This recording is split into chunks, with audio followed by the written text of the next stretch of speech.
Coordenadas de un vector.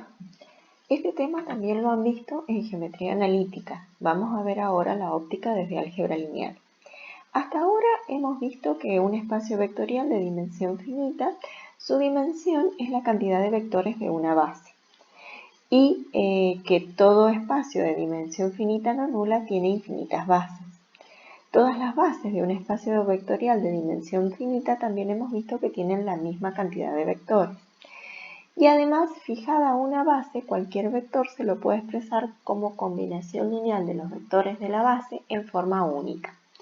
Pero ahora vamos a ver que si tuviéramos dos bases, una base B1 de vectores B1, B2, Bn y una base B2 formada por los vectores B2, B1, Bn. Ustedes dirán, ¿tienen los mismos vectores? No, no tienen los mismos vectores. Son distintas bases porque ahora las vamos a considerar ordenadas. Y la base B1 tiene como primer vector al B1, mientras que la base B2 tiene como primer vector al B2. Entonces, esto de bases ordenadas va a haber que tenerlo en cuenta. Vamos a la siguiente definición. Dado un espacio vectorial B de dimensión finita n y una base B de vectores B1, B2, Bn ordenada del espacio vectorial B, un vector X que lo podamos escribir como alfa 1 por el vector B1 más alfa 2 por el vector B2 más alfa n por el vector Bn con alfa i pertenecientes a los reales escalares únicos, le vamos a llamar vector de coordenadas y lo vamos a escribir a nuestro X entre paréntesis como subíndice la base B igual a la n upla alfa 1, alfa 2, alfa n. A eso le vamos a llamar vector de coordenadas en la base B. Mientras que si al X lo escribimos entre corchetes y le ponemos como subíndices fuera de los corchetes a la base B y lo escribimos como la matriz columna alfa 1, alfa 2, alfa n, a eso le vamos a llamar matriz de coordenadas del vector el vector X en la base B.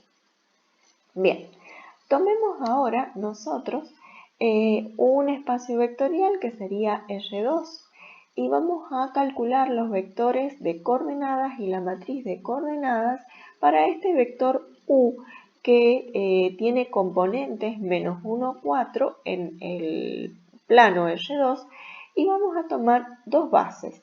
La base B1 formada por los vectores menos 1, 1 y 2, 1 y la base B2 que es la que conocemos como base canónica. Entonces empecemos buscando el vector de coordenadas en la base B1 y la matriz de coordenadas en la base B1. ¿Qué decía? Que eran los escalares. ¿Los escalares de qué? De haberlo expresado como combinación lineal de los vectores de la base.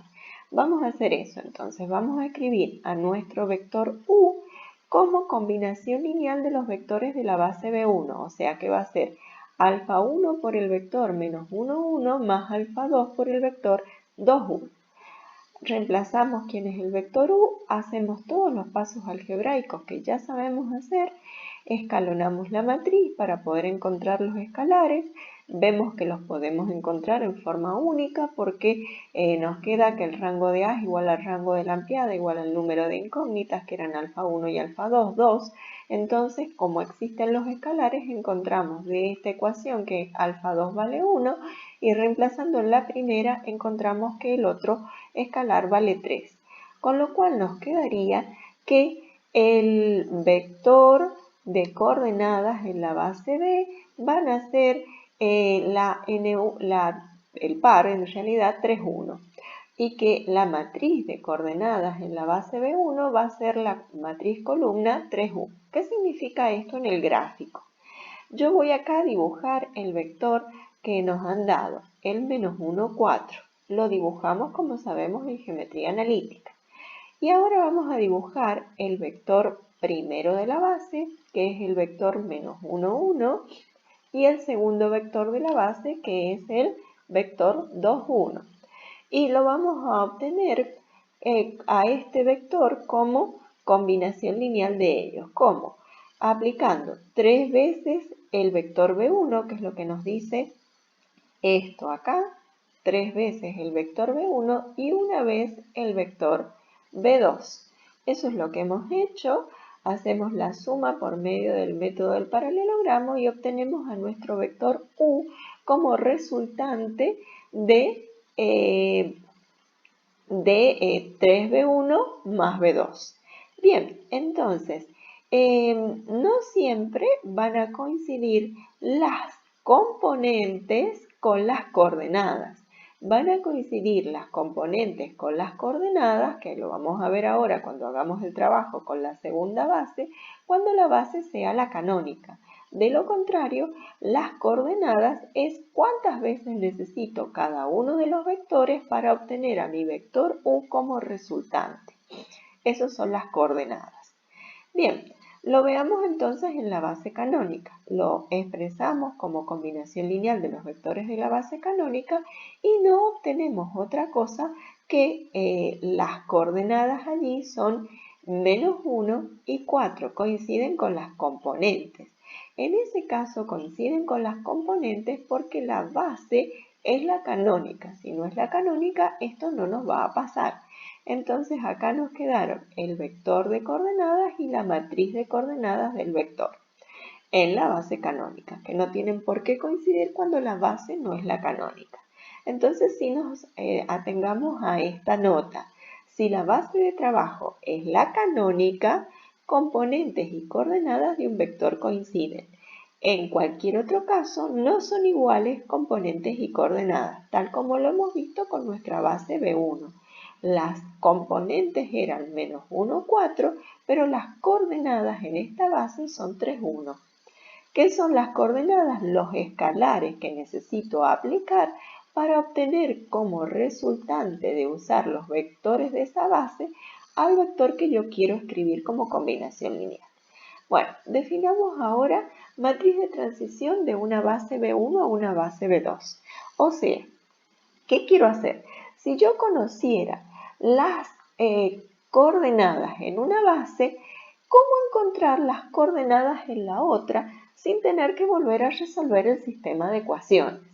Esto a veces es más rápido resolver el sistema de ecuaciones, pero no siempre vamos a tener toda la información de los datos de las dos bases para poder hacerlo.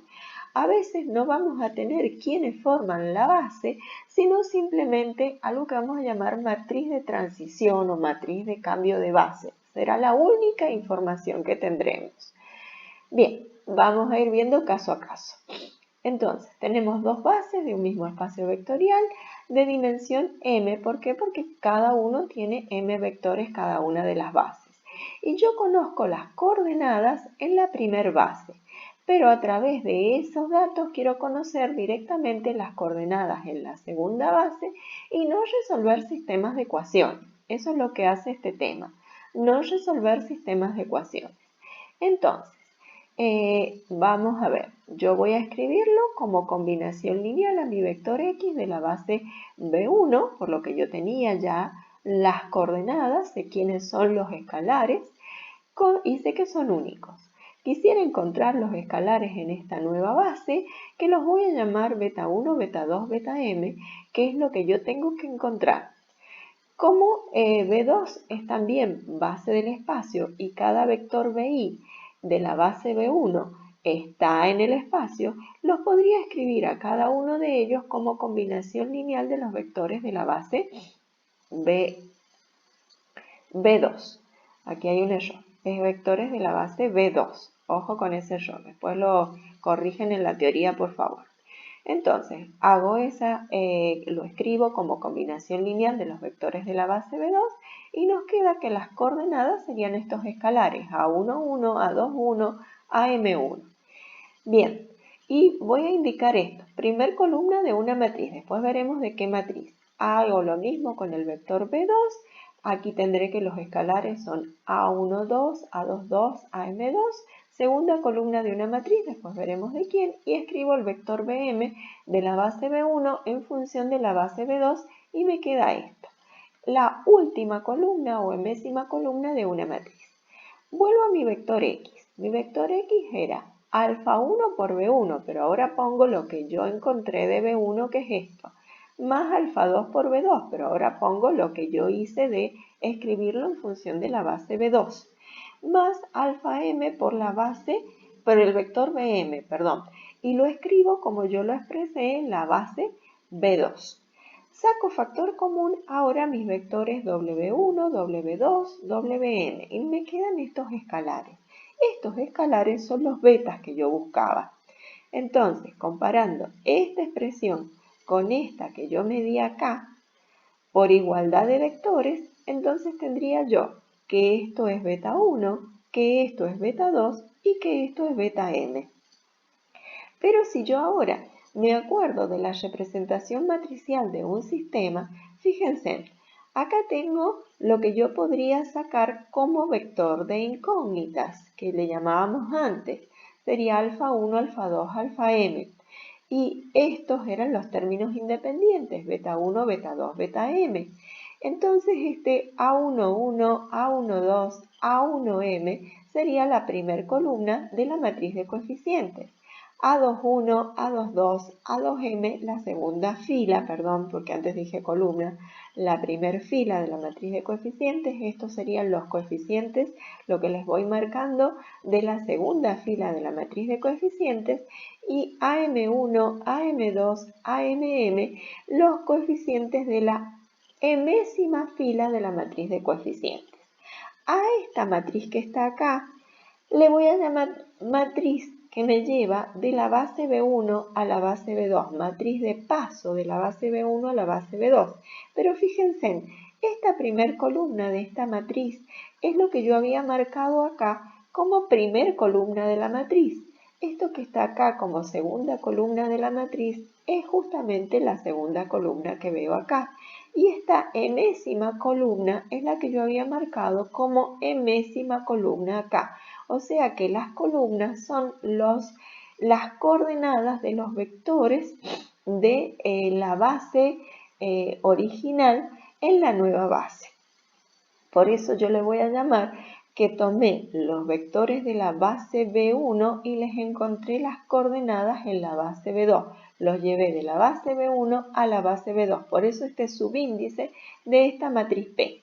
Entonces, ¿cómo le voy a llamar? A esta matriz P que me lleva de B1 a B2 se llama matriz de transición de la base B1 a la base ordenada B2, o matriz de paso de la base B1 a la base ordenada B2, o matriz de cambio de base de la base B1 a la base B2. Todos esos nombres la vamos a encontrar en la bibliografía de la asignatura. Vamos a observar algo más. En esta matriz que ya no le voy a llamar A como le llamábamos antes, sino que le voy a llamar P, o matriz de cambio de base de B1 a B2, por las coordenadas de la matriz de coordenadas de mi vector original. Estos eran en la base B1 y me da por resultado la matriz de coordenadas en la base B2. Fíjense, tengo que tener coincidencia entre esto con esto para poder multiplicar y me da en esta como respuesta lo que estoy buscando. Entonces, simbólicamente vamos a decir que la matriz de coordenadas de la base B1 a la base B2 está formada como columnas por los vectores B1, B2, Bm, que eran de la base B1, pero ¿qué voy a poner? No voy a poner los vectores, voy a poner las coordenadas en la base B2. Van a ser cada una de las columnas las coordenadas en la base B2 en forma ordenada. Siempre es una matriz cuadrada, esta matriz que yo obtengo, porque tienen la misma cantidad de vectores cualquiera de las bases del mismo espacio vectorial. Y esa matriz, aparte de ser cuadrada, es una matriz regular, que quería decir que su determinante es distinto de 0 y que tiene inversa.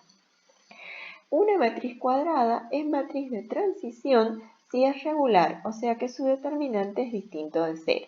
Veamos finalmente este teorema. Si tengo una matriz de transición P de la base B1 a la base B2, esta P es regular y la matriz que me lleva de B2 a B1 es la matriz inversa de la P. Entonces, por hipótesis, P sé que es la matriz que me lleva de B1 a B2. Por la tesis, como P es regular, P a la menos 1 será la que me lleve de B2 a B1. Eso es lo que yo quiero probar. Como P es la matriz que me lleva de B1 a B2 y yo sé escribir por 1, este producto P por las coordenadas de el vector x en la base B1 me da la matriz de coordenadas de x en la base B2 para cualquier x de B. Si existiera una matriz Q que me lleva de B2 a B1, verificaría también lo que dice 1, o sea que Q multiplicado ahora. Recuerden, lo primero que dice la matriz por las coordenadas de x en B2 me tendría que dar las coordenadas de x en la base B1. Ahora, a esto le voy a poner 2. Si yo multiplico acá por P, acá adelante, también tengo que multiplicar por P acá. Entonces me va a quedar P por Q por las coordenadas de x en B2 igual a P por x en B1, pero P por x en B1 por 1 sé que me da x en B2. Entonces, fíjense, yo tengo algo que multiplica las coordenadas de x en B2 y que me da las mismas coordenadas de x en B2. ¿Qué tiene que pasar entonces? Que este P por Q sea la matriz identidad. A eso le voy a poner 3. Además, si yo ahora en 1 premultiplicara por Q acá y acá, entonces, ¿qué me daría? Q por x en B2, sé que por 2 me da x en B1. Si hago la misma lectura de antes, Q por P por x en B1 me dio x en B1, la matriz de coordenadas de x en B1. ¿Qué tiene que pasar? Que Q por P sea la matriz identidad.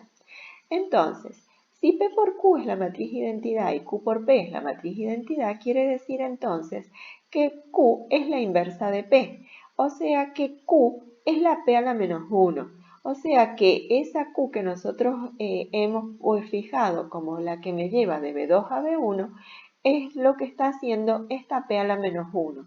Por lo tanto, si yo tengo una P que me lleva de B2 a B1, su inversa me lleva, perdón, una P que me lleva de B1 a B2, su inversa me lleva de B2 a B1.